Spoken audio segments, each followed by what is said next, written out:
Hello. Hello, हाँ जी, good evening to all of you. आप मुझे सुन पा रहे हैं? Good evening sir. हाँ जी, गुड। सो आज हम लोग ना रिवीजन क्लास पे फोकस करेंगे। ठीक है, क्योंकि आपकी डिमांड थी। अ, श्वेता ने भी कई बार बोला है और राजीव आपकी भी डिमांड थी, तो मैं एक बार रिवीजन क्लास आपको करा रहा हूँ बिल्कुल स्टार्टिंग से। राइट। तो आप लोग एक सेकंड मुझे दीजिए, मैं screen share.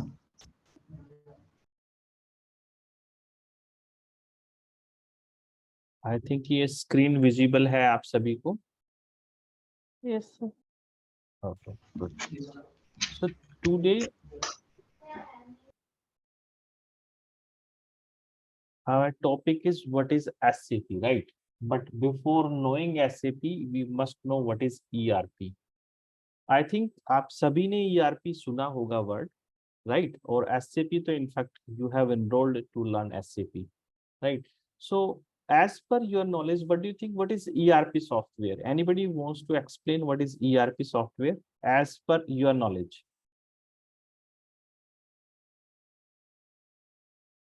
Enterprise resource planning is किसी कंपनी या एंटरप्राइज के अंदर उसके रिसोर्सेस जो भी हमारा वेंडर है या हर it can be of any type, मतलब एम्प्लॉयज के बारे में या किसी भी चीज को सिस्टमाइज करना डेटाबेस में। Okay, good, good, right. So basically, see, before knowing ERP, we must know what is business enterprise, right? We will discuss what is ERP, but before ERP, we are going to discuss what is business enterprise. See, business enterprise means an entity which has the primary objective of earning what? Profit. एक ऐसी entity जिसका primary focus क्या है या primary objective क्या है? To earn the profit, right? उसको हम लोग क्या बोलते हैं? बिजनेस एंटरप्राइज बोलते हैं। Example ABC India private limited, this is a kind of business enterprise, right? Now this is the name of a particular business enterprise. The name is ABC India Private Limited. So business may be a private limited or maybe a limited or maybe limited partnership firm, LLP जिसको बोलते हैं, right? So the primary objective of business enterprise is what? To earn the profit. Profit earn करना उसका primary objective होता है।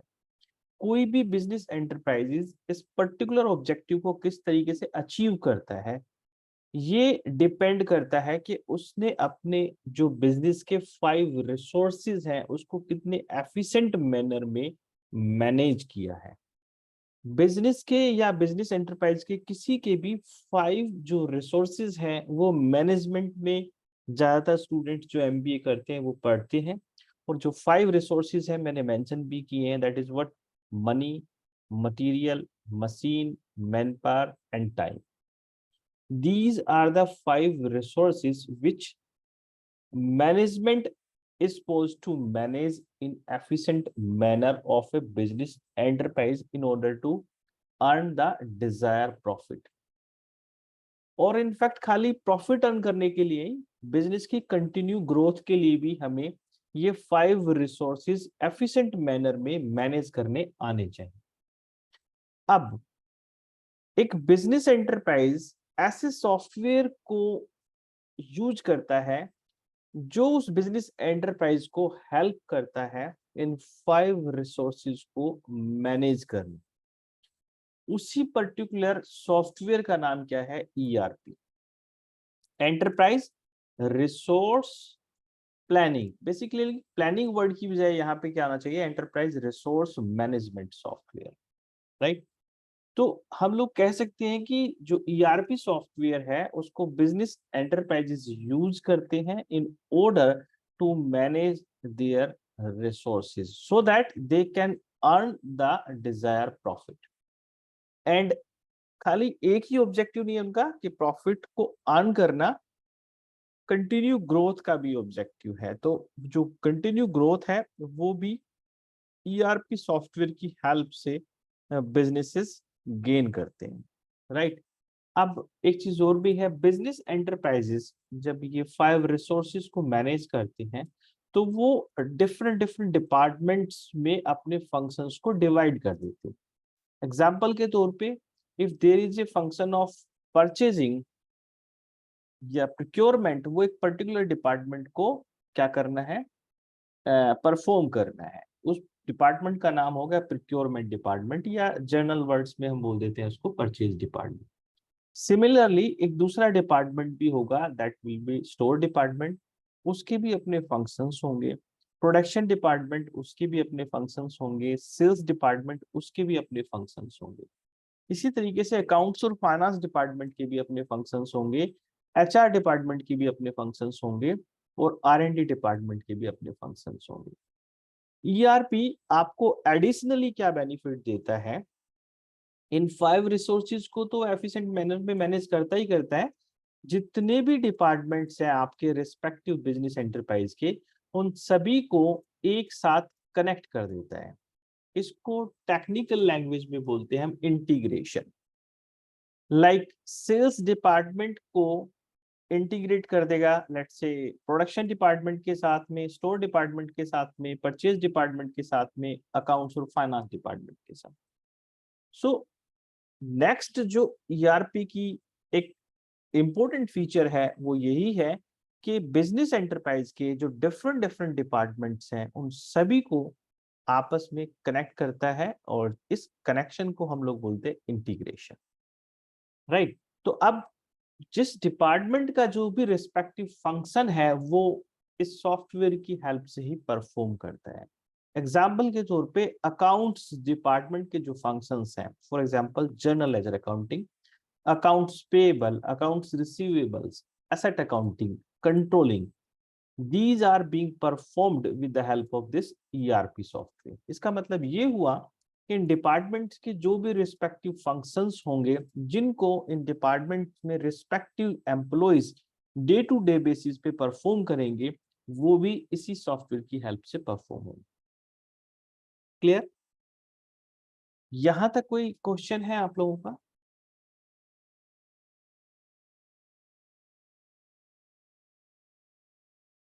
Any question? No sir. Okay, तो basically I think ERP का meaning clear हो गया, बिजनेस एंटरप्राइज का meaning clear हो गया। अब इन डिपार्टमेंट्स में इस ईआरपी सॉफ्टवेयर को पर्टिकुलर जो इस बिजनेस एंटरप्राइज के डिपार्टमेंट्स हैं, इसमें जो भी पर्सन इन फंक्शंस को परफॉर्म करता है with the help of ERP software, उसको हम एंड यूजर बोलते हैं। एग्जाम्पल के तौर पे अकाउंट्स और फाइनेंस डिपार्टमेंट में अगर वो काम कर रहे हैं और अकाउंट्स और फाइनेंस डिपार्टमेंट के फंक्शंस को वो परफॉर्म कर रहा है, तो उसको हम अकाउंट्स एंड फाइनेंस का एंड यूजर बोलते हैं। शॉर्ट में उसको FICO बोल देते हैं। इसी तरीके से अगर वो परचेज डिपार्टमेंट या प्रोक्योरमेंट डिपार्टमेंट की जो फंक्शंस है, लेट्स से एक मेजर फंक्शन है P2P, उन फंक्शंस को परफॉर्म करता है जो भी एम्प्लॉय, उसको हम एंड यूजर बोलते हैं, राइट। और वो एंड यूजर जो होगा उसको हम जनरली बोलते हैं एंड यूजर। इसी तरीके से प्रोडक्शन डिपार्टमेंट में भी जो एम्प्लॉइज प्रोडक्शन डिपार्टमेंट से रिलेटेड फंक्शंस को परफॉर्म करता है with the help of this ERP software, उसको भी हम एंड यूजर बोलते हैं, बट उसको हम प्रोडक्शन प्लानिंग एंड यूजर बोलते हैं। शॉर्ट में उसको हम बोलते हैं PP। सिमिलरली सेल्स डिपार्टमेंट में भी एम्प्लॉइज काम करते हैं, उन एम्प्लॉइज को भी हम एंड यूजर बोलते हैं, और उनको हम एंड यूजर बोलते हैं SD and user. Similarly HR department में जो एम्प्लॉइज काम करते हैं उनको भी हम रिस्पेक्टिव एंड यूजर्स के नाम से जानते हैं। सो इसमें एक जो आपके लिए अपॉर्चुनिटी निकल के आती है वो आती है to work as a end user. End user अगर आपको काम करना है ERP सॉफ्टवेयर पे, तो उस बिजनेस एंटरप्राइज में ERP सॉफ्टवेयर पहले से क्या होना चाहिए, इम्प्लीमेंट होना चाहिए, राइट। अब जो ये इम्प्लीमेंटेशन होता है इसको थर्ड पार्टी इम्प्लीमेंट करती है। एग्जाम्पल के तौर पे यहाँ पे ABC इंडिया प्राइवेट लिमिटेड है। इस बिजनेस एंटरप्राइज के इन डिपार्टमेंट्स में इस ERP सॉफ्टवेयर को जिसने भी इम्प्लीमेंट किया होगा वो थर्ड पार्टी वेंडर होगा, और वो थर्ड पार्टी वेंडर के एम्प्लॉइज यहाँ पे आएंगे और थर्ड पार्टी वेंडर के employees first of all business enterprise के जो भी टॉप लेवल पे मैनेजमेंट है उनसे डिस्कशन करेंगे। डिस्कशन करने के बाद में इस एबीसी इंडिया प्राइवेट लिमिटेड की डिपार्टमेंट वाइज रिक्वायरमेंट को समझेंगे और उसके अकॉर्डिंगली सॉफ्टवेयर को क्या करेंगे, वो इंप्लीमेंट करेंगे और कॉन्फ़िगर करेंगे। जब वो एम्प्लॉइज थर्ड पार्टी एम्प्लॉइज यहाँ पे काम कर रहे होंगे तो फॉर द टाइम बीइंग करेंगे, और वो एम्प्लॉइज भी एक पर्टिकुलर डेजिग्नेशन पे काम कर रहे होंगे। जनरली उन एम्प्लॉइज को हम लोग बोलते हैं कंसल्टेंट, और इस तरीके के कंसल्टेंट्स को हम बोलते हैं फंक्शनल कंसल्टेंट। एग्जाम्पल के तौर पे हमने यहाँ पे भी एक दूसरे बिजनेस एंटरप्राइज का एग्जाम्पल लिया है, दैट इज व्हाट टीसीएस। तो यहाँ मान लीजिए एबीसी इंडिया प्राइवेट लिमिटेड ने इनसे सॉफ्टवेयर की रिक्वायरमेंट रखी, किसकी, ईआरपी सॉफ्टवेयर की। तो टीसीएस ने उनको ईआरपी सॉफ्टवेयर के बारे में बताया और फिर ABC India private limited agree होगी कि आप उनके प्रेमाइसेस पे इस सॉफ्टवेयर को इंप्लीमेंट करें। तो यहाँ पे जो टीसीएस के एम्प्लॉइज होंगे वो भी डिपार्टमेंट वाइज क्या होंगे, फंक्शनल कंसल्टेंट होंगे। वो प्रिक्योरमेंट डिपार्टमेंट की रिक्वायरमेंट को समझने के लिए एक दूसरे फंक्शनल कंसल्टेंट को भेजेंगे जिसका टाइटल जो होगा वो होगा एमएम फंक्शनल कंसल्टेंट। प्रोडक्शन के लिए भी इसी तरीके से भेजेंगे, वो होगा आपका पीपी फंक्शनल कंसल्टेंट। सेल्स के लिए एसडी फंक्शनल कंसल्टेंट। अकाउंट्स के लिए accounts and finance functional consultant. HR के लिए एचसीएम फंक्शनल कंसल्टेंट। इस तरीके से वो डिफरेंट डिफरेंट कंसल्टेंट्स को इस पर्टिकुलर बिजनेस एंटरप्राइज के यहाँ पे मल्टीपल टाइम्स विजिट के लिए भेजेंगे, सो दैट कि एबीसी इंडिया प्राइवेट लिमिटेड की रिक्वायरमेंट को समझा जा सके। जब वो पूरे तरीके से रिक्वायरमेंट को समझ लेते हैं तो उसके बाद में जो ये कंसल्टेंट होते हैं, फंक्शनल कंसल्टेंट, जो कि थर्ड पार्टी के हैं, थर्ड पार्टी मीन्स थर्ड जो बिजनेस एंटरप्राइज है उसके हैं, वो एक ब्लूप्रिंट तैयार करते हैं। उस ब्लूप्रिंट के बेस पे ही फिर फर्दर क्या होता है, आगे इस particular ABC India private limited company में ये सॉफ्टवेयर क्या होगा, इंप्लीमेंट होगा। इस तरीके से जब सॉफ्टवेयर इंप्लीमेंट होता है तो उसको हम बोलते हैं green field software implementation process. अगर एबीसी इंडिया प्राइवेट लिमिटेड पहले से ही किसी ईआरपी सॉफ्टवेयर को यूज कर रही है और उसी ईआरपी सॉफ्टवेयर का अपग्रेडेड वर्जन अपने प्रेमाइसेस पे वो अपडेट कराना चाहते हैं, तो उस केस में जो प्रोजेक्ट का नाम रखा जाएगा वो रखा जाएगा ब्राउनफील्ड प्रोजेक्ट। तो आप एज ए फंक्शनल कंसल्टेंट भी काम कर सकते हैं और आप एज ए एंड यूजर भी काम कर सकते हैं। जो आप ट्रेनिंग ले रहे हैं मुझसे, उसमें आप फंक्शनल कंसल्टेंट की एक्टिविटीज को भी सीख रहे हैं, या फंक्शनल कंसल्टेंट को जो फंक्शंस परफॉर्म करने हैं कस्टमाइजेशन के, वो भी आप सीख रहे हैं, कॉन्फ़िगरेशन के फंक्शंस सीख रहे हैं। साथ में आप एंड यूजर के जो फंक्शंस हैं, कस्टमाइजेशंस हैं, वहां पे कस्टमाइजेशन यूज नहीं होगी एंड यूजर के केस में। वहां डे टू डे एक्टिविटीज या डे टू डे फंक्शंस जो being a end user perform करने होते हैं वो आप सीखेंगे। एग्जाम्पल के तौर पे P2P के केस में मेजर जो फंक्शन सीखेंगे एंड यूजर का वो होगा प्रिक्योर टू पे साइकिल, राइट। तो इस तरीके से पहले ईआरपी सॉफ्टवेयर इंप्लीमेंट होता है और फिर उसका बेनिफिट वो बिजनेस एंटरप्राइज लेता है। अब सवाल ये आता है कि ईआरपी सॉफ्टवेयर कोई तो कंपनी बनाती होगी। यस, ईआरपी सॉफ्टवेयर वर्ल्ड के अंदर डिफरेंट कंपनीज हैं जो ईआरपी सॉफ्टवेयर बनाती हैं, but SAP is the leader. It means SAP भी क्या है, एक ईआरपी सॉफ्टवेयर है और वर्ल्ड के अंदर लीडर ईआरपी सॉफ्टवेयर है। क्लियर। अब एसएपी अपने आप में जो है एक कंपनी भी है और कंपनी का प्रोडक्ट जो कि ईआरपी है उसका नाम भी एसएपी है, तो यहाँ पे कंफ्यूज नहीं होना है। थोड़ा सा मैं आपको एसएपी के बारे में और भी बता देता हूँ। मैं एक आपको सामने एक स्क्रीन शेयर करता हूँ, मुझे 1 सेकंड का टाइम दीजिए बस आप।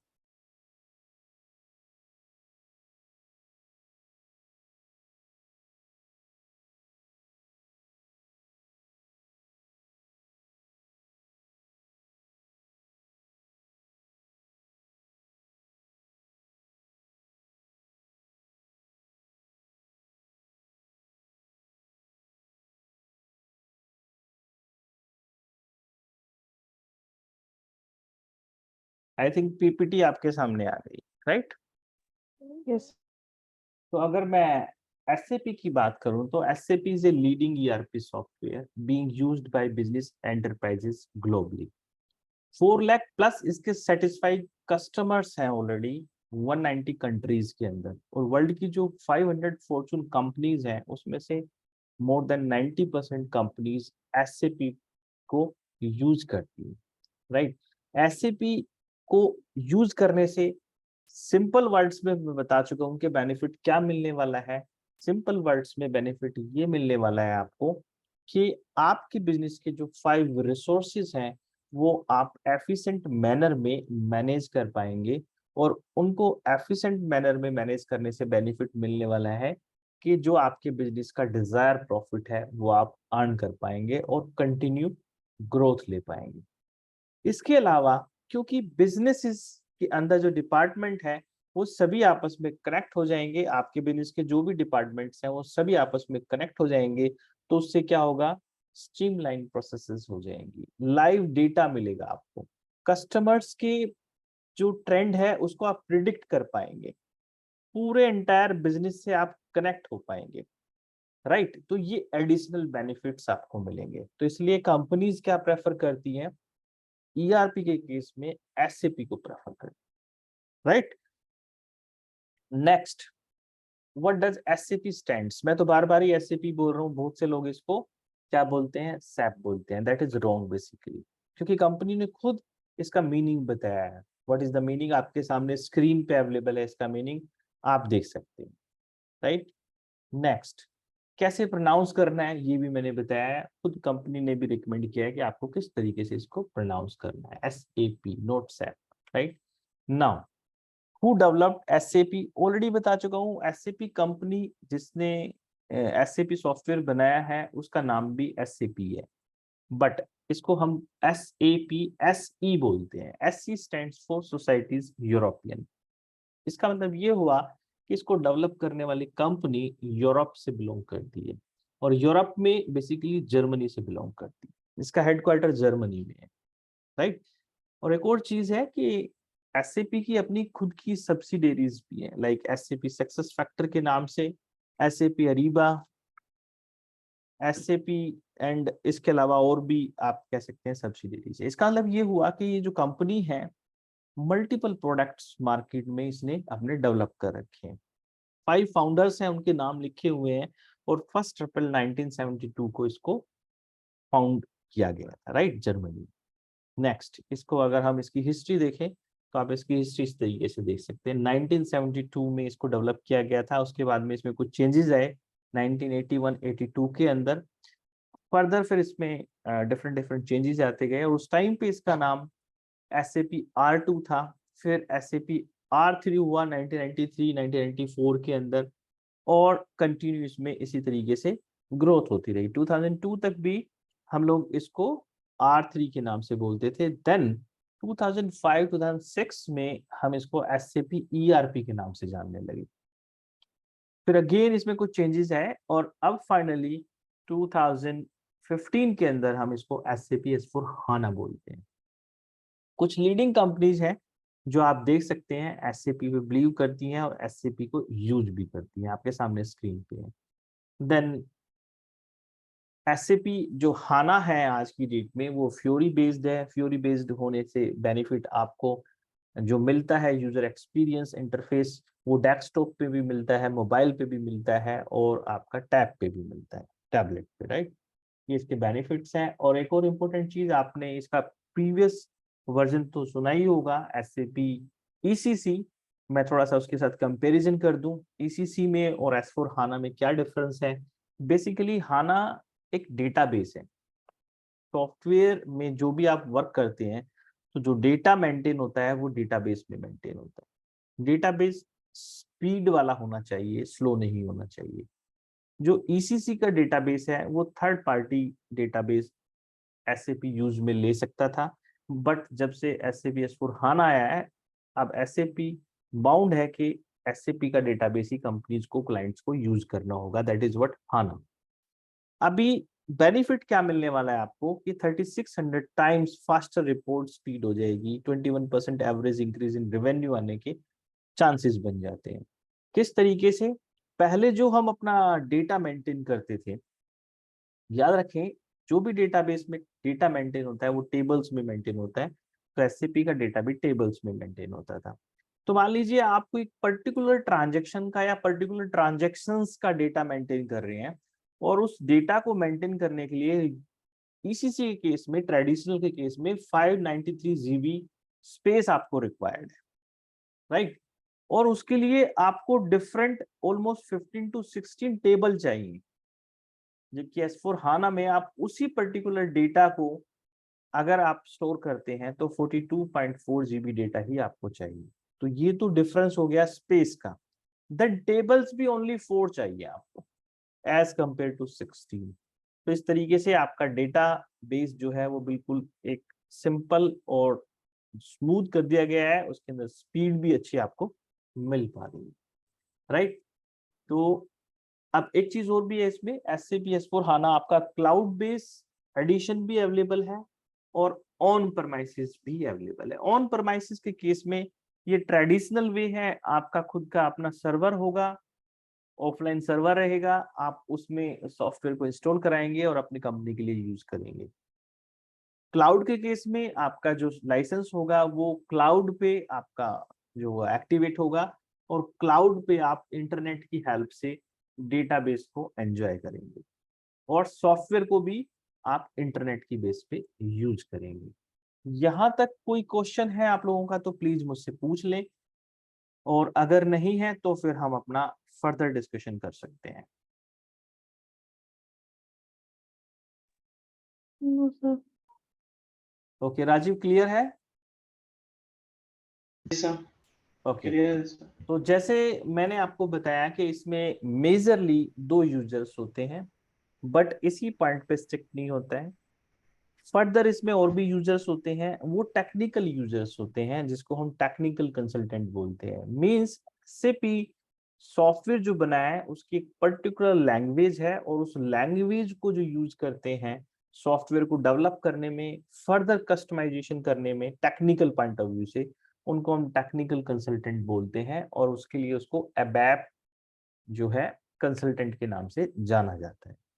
तीसरा, इसमें एक सुपर यूजर भी होते हैं जो एंड यूजर और जो आपका फंक्शनल कंसल्टेंट है उसकी कह सकते हैं कि मिड में आप कह सकते हैं, उसको एंड यूजर की नॉलेज भी होती है, और उसको कंसल्टेंट जो फंक्शनल कंसल्टेंट है उसकी नॉलेज भी होती है।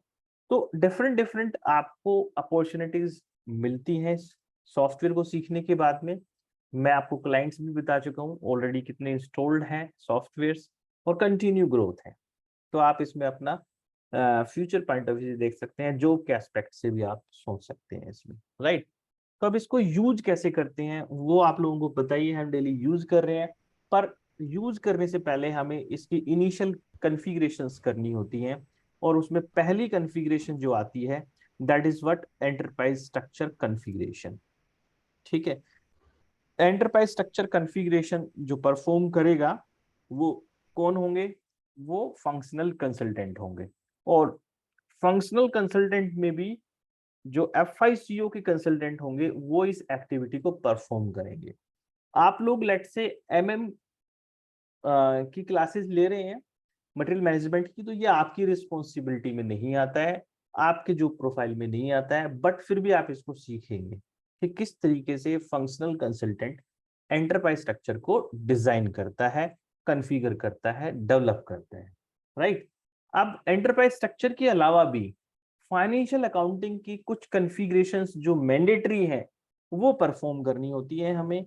इसके अलावा कंट्रोलिंग की भी कुछ कॉन्फ़िगरेशंस है वो हमें परफॉर्म करनी होती है।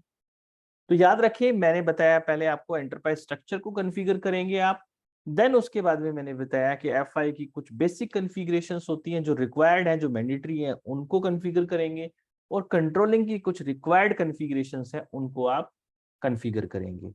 फाइनली आप MM की कुछ कॉन्फ़िगरेशंस हैं उनको आप कॉन्फ़िगर करेंगे, तभी आप सॉफ्टवेयर को स्मूथली यूज कर पाएंगे एज ए एंड यूजर।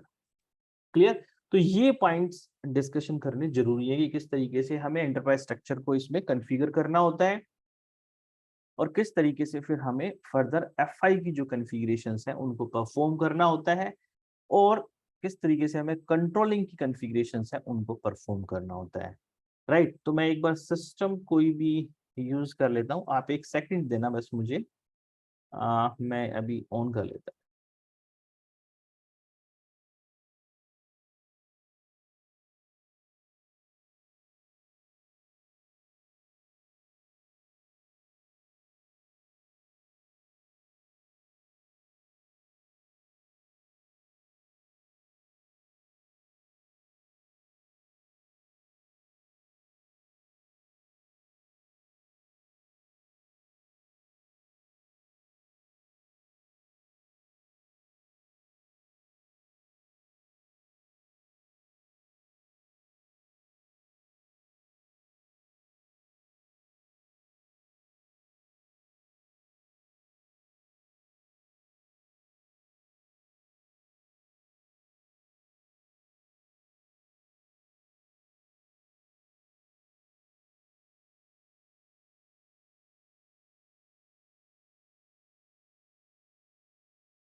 ये मैंने आपको स्क्रीन शेयर कर दिया है।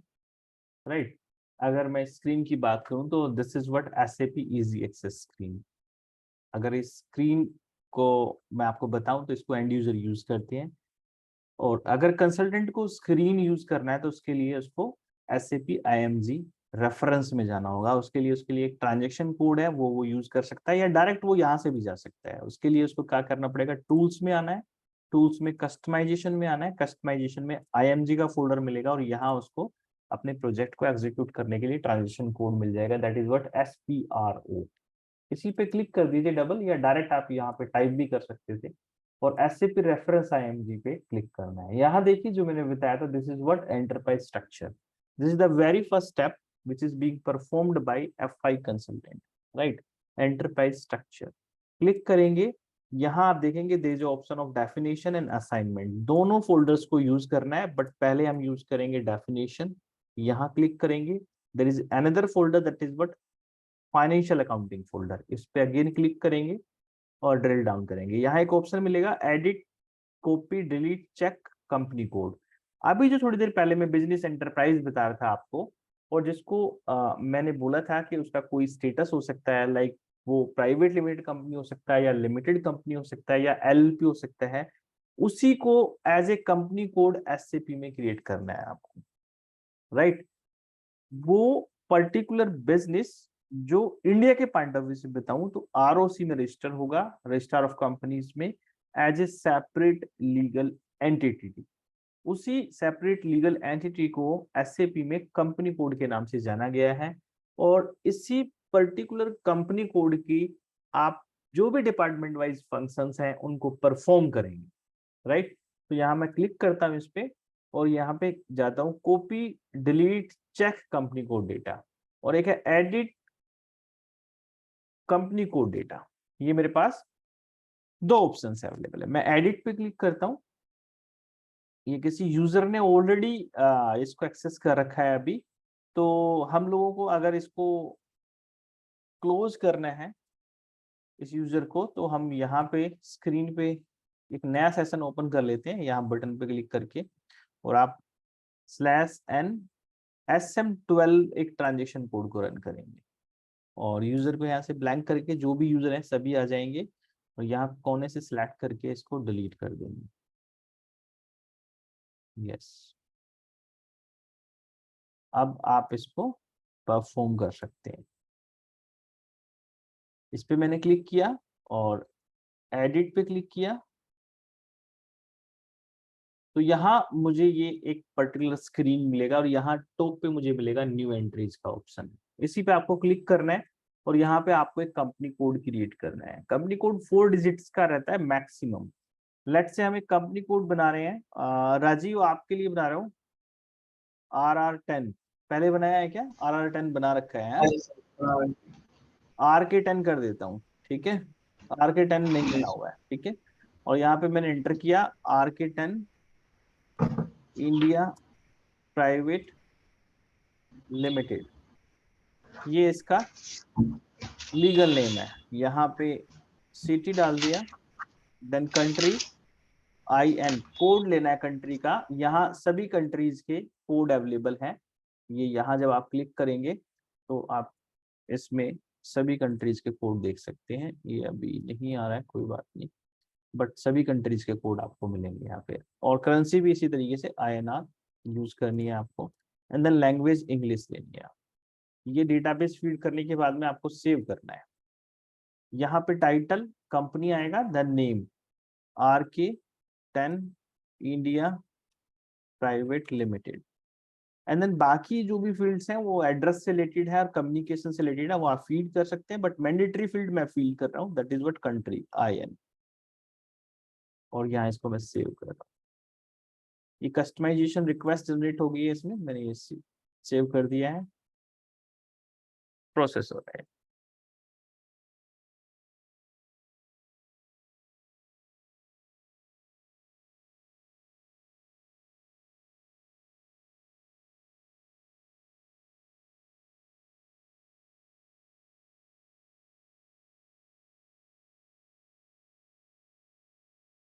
ये थोड़ा हैंग वाली प्रॉब्लम तो रहती ही है।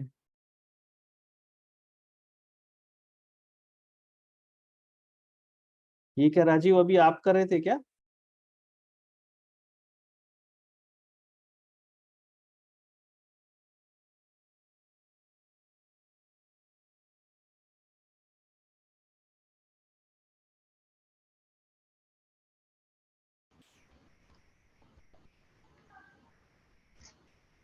हेलो राजीव, आप हाँ प्रैक्टिस जी। कर रहे थे? अभी प्रैक्टिस कर रहे थे आप?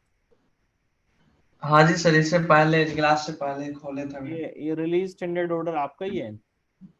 नहीं सर, ये चेक कर रहा था मैं कुछ। Okay okay okay. मेरा ये नहीं है। हाँ लेकिन ये हैंग हो गया है यार, ये अभी बड़ी है प्रॉब्लम है। होगा फिर चलो। ये बड़ी प्रॉब्लम है।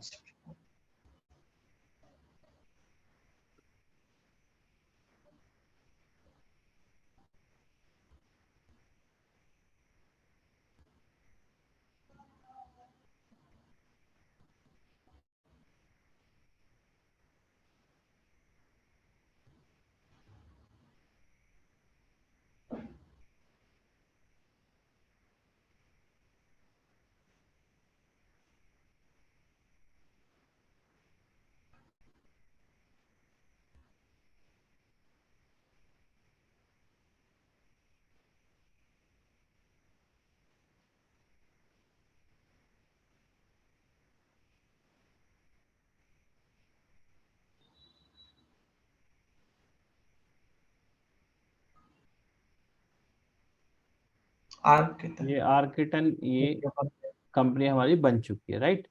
इस जी। कंपनी कोड हमारा क्रिएट हो चुका है। इसको करने के बाद में हम लोग क्या करेंगे, इसको फोल्डर को बंद कर देंगे। नेक्स्ट हम जाएंगे लॉजिस्टिक जर्नल में, और यहाँ पे प्लांट डिफाइन करेंगे अपना। इस पे क्लिक करेंगे और डिफाइन प्लांट पे जाएंगे, और फर्दर यहाँ पे न्यू एंट्री में आएंगे, और यहाँ पे प्लांट सेम यूज करेंगे RK10 प्रैक्टिस के लिए, और यहाँ पे RK10 इंडिया प्राइवेट लिमिटेड।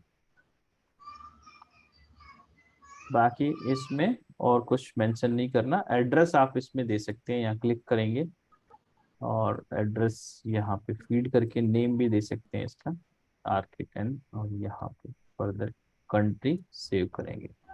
चाहे तो फैक्ट्री कैलेंडर भी डाल दे इंडिया के लिए और सेव कर दें इसको।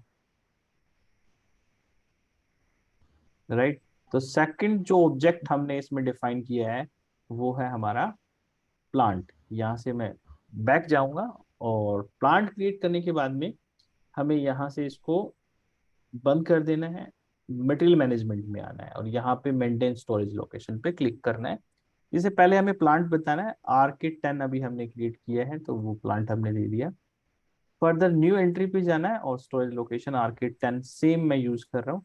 डिस्क्राइब कर दें स्टोरेज लोकेशन R-K10 और इसको सेव कर दें।